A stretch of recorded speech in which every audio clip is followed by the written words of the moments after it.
Summer break is over and Formula One is back in action. 6 drivers started the race on the back of the grid due to multiple component changes.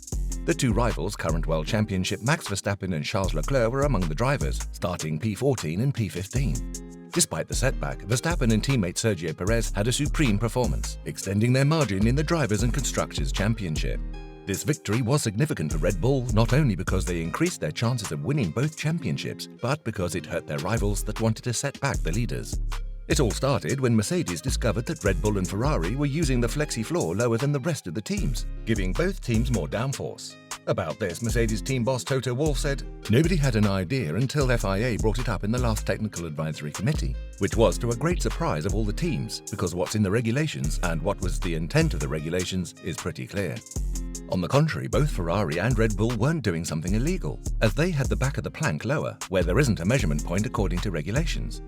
Another reason Mercedes complained about the floor is that in the Azerbaijan Grand Prix, 7-time world champion Lewis Hamilton almost failed to meet the required time to extract himself from his car due to back pain that was caused by the porpoising. The constant complaints from the German team to keep the teams in line and the concerns of porpoising that risks the driver's health led to a regulation change in the next season of 2023. Moreover, in Spa, a new metric took place for all teams to meet the updated parameters related to the recent floor changes. It looked like Red Bull and Ferrari would suffer a massive setback on this track.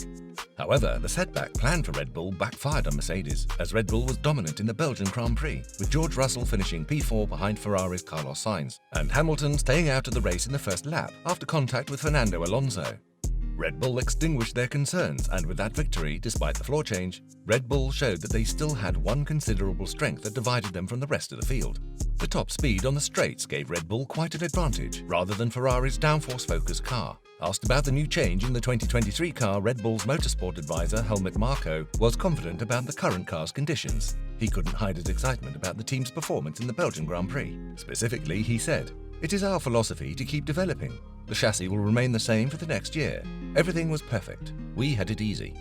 Moreover, Marko couldn't help being a bit cheeky about the new regulations that Toto Wolff is supporting. Marko said, "Maybe we will have to change something about the chassis because of Toto's new guidelines.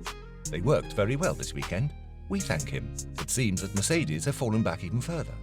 Red Bull's Belgian GP results was their 4th 1-2 of the season, with both drivers now occupying the top 2 positions in the Drivers' Championship.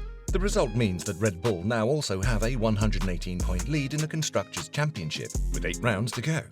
Marko was ecstatic with their dominant display at Spa-Francorchamps and highlighted Perez's improvements following his criticism of his qualifying performance the day before.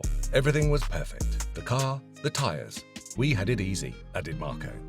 "We are satisfied with Perez's performance. If you are more than a second behind during the first practice, then this is a good result."